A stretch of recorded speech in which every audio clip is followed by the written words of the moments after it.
Malegaon bomb blast के फैसले के बाद पहली बार प्रज्ञा सिंह ठाकुर भोपाल पहुंची हैं और भोपाल पहुंचते ही प्रज्ञा सिंह ठाकुर ने एक चौंका देने वाला खुलासा भी कर दिया है।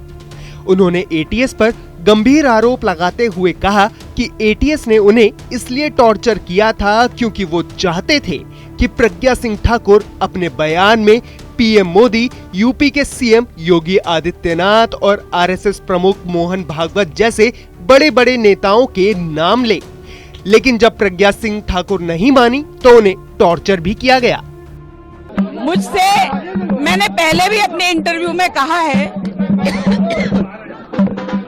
मुझसे बहुत बड़े बड़े लोगों के नाम जबरदस्ती बोलने के लिए कहा उन्होंने। मैंने वो नाम नहीं बोले, उनके अनुसार मैंने काम नहीं किया, इसलिए उन्होंने मुझे प्रताड़ित किया। और उन नामों में विशेष तौर पर माननीय भागवत जी का नाम, राम माधव जी का नाम,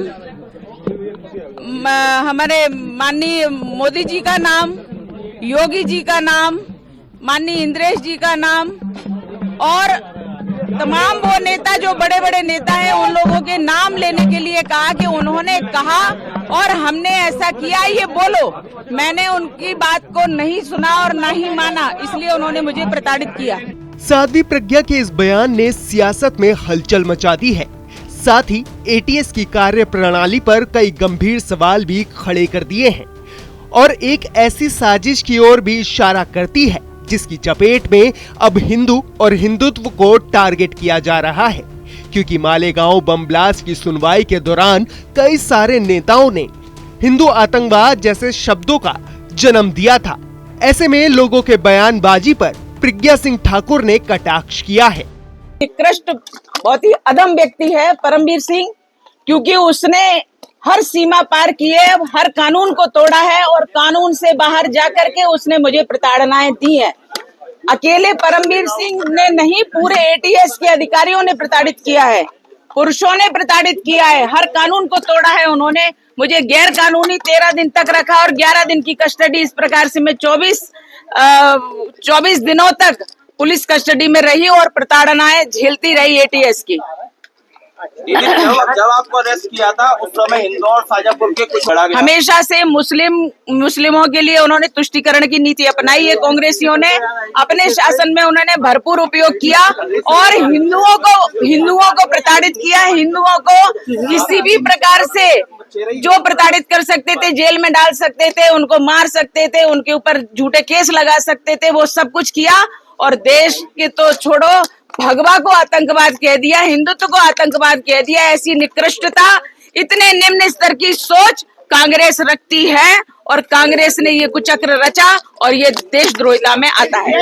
प्रज्ञा के इस बयान के बाद मध्य प्रदेश की सियासत में उफान आ गया है, लिहाजा अब कई नेताओं ने प्रज्ञा के बयान का समर्थन भी कर दिया है।